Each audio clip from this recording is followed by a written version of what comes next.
Mas na prática, o que faz um psicólogo organizacional? Quais são suas funções? Meu nome é Caio Fábio Martins, eu sou psicólogo organizacional do trabalho, atuo há mais de 10 anos nessa área, sou mestre em psicologia e estou aqui para te contar quais são as possibilidades de atuação do psicólogo organizacional e do trabalho.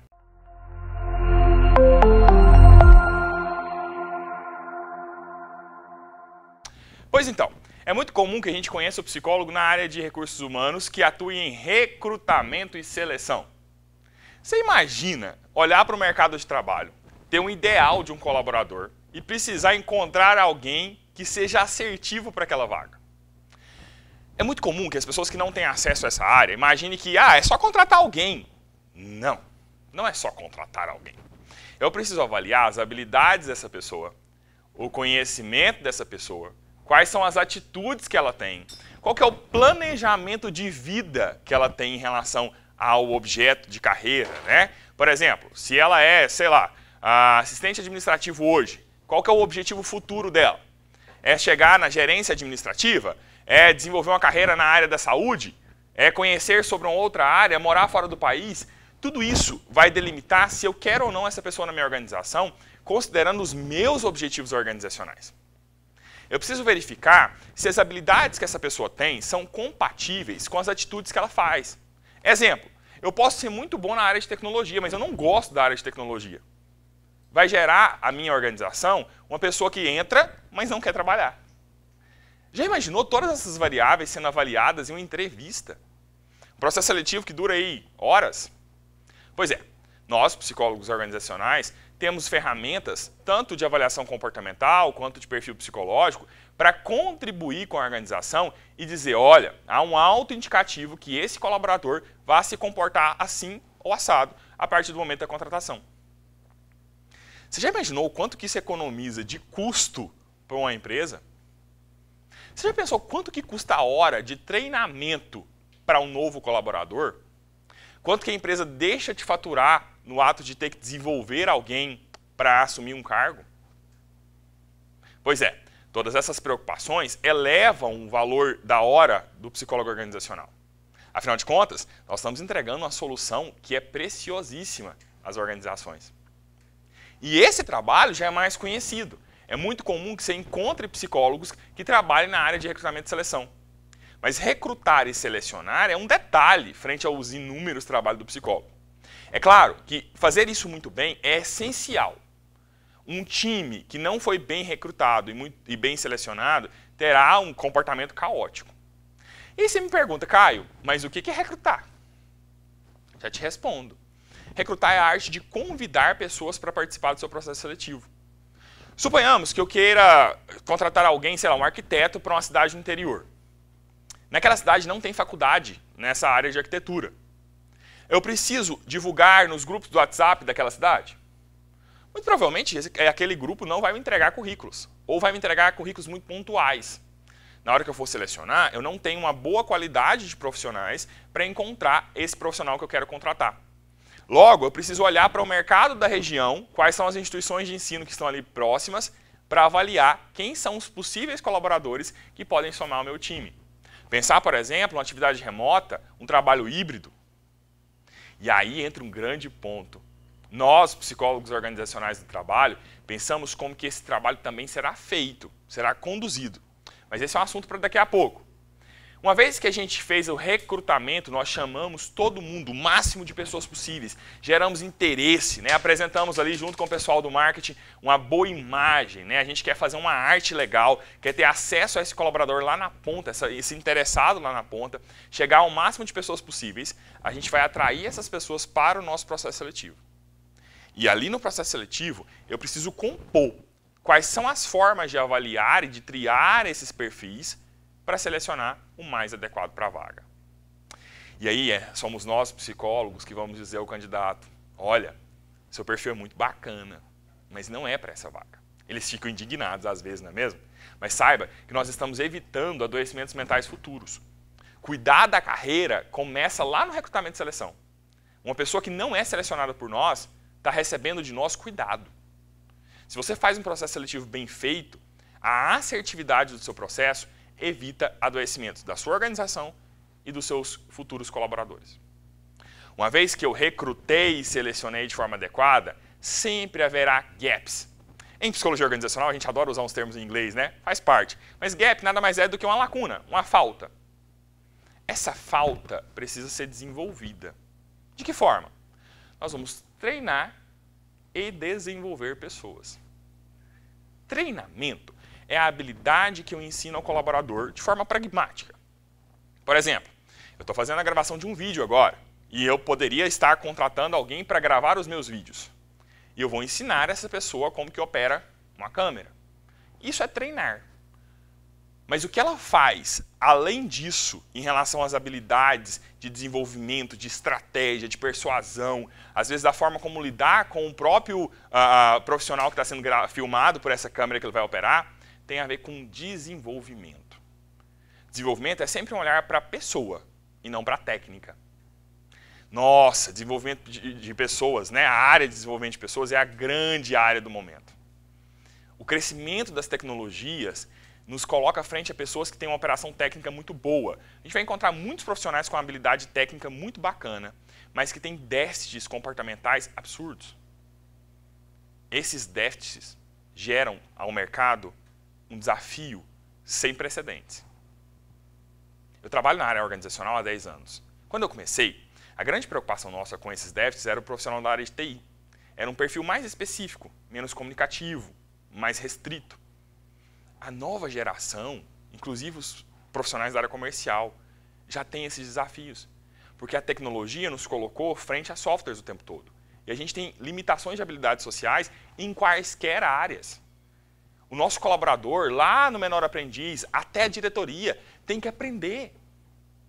E quem vai ensinar? Um profissional que passou 5 anos se preparando para pensar o ser humano e depois mais 2 anos uma formação em especialização, como a nossa aqui do Instituto de Suassuna. Já imaginou? Quem é melhor no mercado para preparar esse profissional a não ser você? Você pode ser o grande revolucionador da carreira das pessoas. Profissionais que têm uma entrega muito bacana, fazem muito bem seu trabalho, mas não sabem a diplomacia das organizações. Isso é treinar e desenvolver pessoas. Mas não basta fazer isso. A gente tem que saber a hora de transitar pessoas em carreira. Seja para uma promoção em relação ao seu próprio cargo, seja para ampliar a remuneração, assumir mais responsabilidades, tudo isso envolve aplicar pessoas. Eu preciso pensar que a carreira de alguém que entra na minha organização é a minha responsabilidade. Nós temos hoje softwares que oferecem um negócio chamado People Analytics, que seria uma análise de pessoal, né? Uma tradução literal. Como que isso funciona? Eu vou verificando quais são os resultados que esse colaborador vai me entregando ao longo do tempo e como que tudo isso pode ser auxiliado ou ajudado para desenvolver a carreira desse profissional. Quando eu faço isso de forma adequada, eu sei qual é o tempo da promoção e da mudança de cargo. Eu tenho um planejamento, por exemplo, do meu menor aprendiz para que eu pense nele há 4, 10, 5, 20 anos e como que ele vai se desenvolver naquela organização. Desenhar o que nós chamamos de PDI, Plano de Desenvolvimento Individual. Como que esse profissional que está na minha organização, ele caminha ao longo dos anos, ao longo dos meses, para que ele esteja satisfeito. As novas gerações são cada vez mais ansiosas. Nós precisamos atender essas expectativas. É claro que de forma organizada e saudável para a empresa também. Aí você me diz, não, Caio, eu não preciso promover ninguém. Afinal de contas, né? Vamos deixar. Quem precisa do emprego é ele ou ela. Meu querido, a operação de uma empresa precisa de pessoas engajadas, precisa de pessoas satisfeitas, felizes. São elas quem produzem. Se eu não penso nesse olhar global da operação de trabalho, muito provavelmente a sua empresa vai ter um caos por falta de mão de obra. E quem vai fazer o serviço que tem que ser feito? Empresas que perdem rotineiramente bons profissionais são empresas que têm sobrecarga para o colaborador que fica. E aí esse é um outro ponto das atividades do psicólogo organizacional. Gerir saúde mental. Nós chamamos essa área da psicologia de higiene e saúde do trabalho. Como que está o ambiente organizacional? Fisicamente falando, Como é que estão as mesas, as cadeiras, o ar-condicionado? Está sendo limpo, né? De forma adequada. A organização do espaço físico, tem uma estrutura que atende às expectativas do colaborador, às necessidades do colaborador. Tem um lugar de descanso, um bom refeitório. Atende às normativas do Ministério do Trabalho, as NRs. Menino, essa é uma preocupação muito grande nossa na área organizacional. Uma prática preventiva trabalhista, a gente não quer ser multado, a gente não quer ser punido, afinal de contas isso geraria um custo muito alto e uma situação de inconveniência com o colaborador. Ele vai se sentir de alguma forma fraudado, né, invadido no seu direito. E a gente não quer que isso aconteça. Para que tudo isso funcione, eu preciso gerenciar o ambiente em relação à higiene e à saúde do colaborador. Avaliar, por exemplo, alguns indicadores, como afastamentos. Nós temos áreas profissionais que se afastam muito do trabalho. Historicamente, policiais, professores e trabalhadores da área da saúde, com ênfase em enfermeiros, são os profissionais que mais se afastam. Afastamento do trabalho é um dos indicadores de um ambiente organizacional que adoece.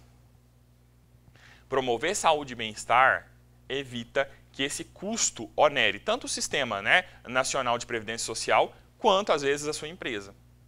Se for um órgão público, né, ainda mais, porque os institutos públicos geralmente são de responsabilidade do próprio órgão. Além de tudo isso, uma pessoa que está em afastamento por adoecimento mental é uma pessoa que está em sofrimento. Nós não queremos que essas pessoas sofram nesse sentido.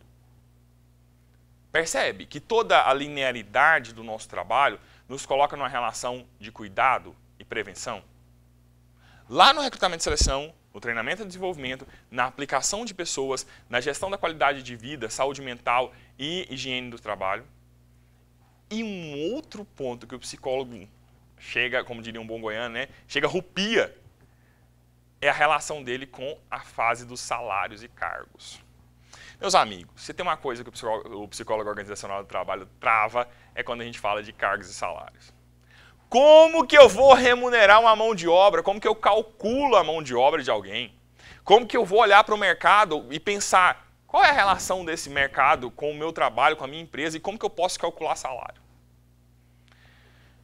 Meus queridos, quantas e quantas e quantas e quantas empresas que nós vamos entrar e vamos encontrar salários aleatórios, sem a menor organização. Pessoas insatisfeitas porque estão exercendo funções parecidas ou iguais com salários diferentes. E não tem a ver só com gênero, não. Esse é um debate mais comum, né? Mas tem a ver, às vezes, com desorganização. Pensar a estrutura financeira da organização lá com o pessoal do financeiro, da contabilidade. Pensar isso de forma meritocrata no trabalho, na rotina, e entregar isso para o colaborador de forma justa e adequada, vai fazer com que a sua empresa tenha mais lucro. E esse é o nosso propósito fim, mediar o interesse da empresa e do colaborador. Parece muito ideal esse lugar do ganha-ganha, mas saiba que nós entendemos em psicologia organizacional do trabalho que só pode existir saúde onde todos ganham. Caso contrário, vai existir um processo de adoecimento que vai gerar um circuito de falência para a sua organização. Eu espero que eu tenha deixado claro a importância do psicólogo organizacional do trabalho. Saiba que eu não disse nem a metade das coisas que nós podemos fazer. Mas eu quero te provocar mesmo, a conhecer mais sobre isso. Como, Caio? Como que eu posso conhecer mais sobre esse assunto? Seguindo o nosso canal aqui no YouTube, conhecendo mais sobre os nossos materiais disponíveis nas nossas redes sociais, no Instagram, por exemplo, participando das nossas palestras gratuitas. O Instituto Suassuna tem palestras rotineiras que oferecem para você uma formação a mais, ainda garante seu certificado. E o mais importante, se inscrevendo na nossa pós-graduação. Serão 2 anos de prática e conhecimento aplicados à área organizacional do trabalho. Mentorias específicas, profissionais que têm know-how, que participam do mercado, que compõem o mercado em grandes empresas, Big Techs, estarão presentes na sua casa através das aulas remotas do Instituto. Já imaginou tudo isso? Parece perfeito, né? E é perfeito para você que tem interesse nesse assunto. Conheça mais, siga-nos e até a próxima. Um abraço! Gostou do vídeo? Aqui no Instituto Suassuna nós ajudamos você a alcançar seus objetivos com uma educação ativa e atuante. Oferecemos pós-graduações em psicologia, tanto online quanto presenciais. Saiba mais visitando o nosso site www.institutosuassuna.com e diga sim para o seu futuro.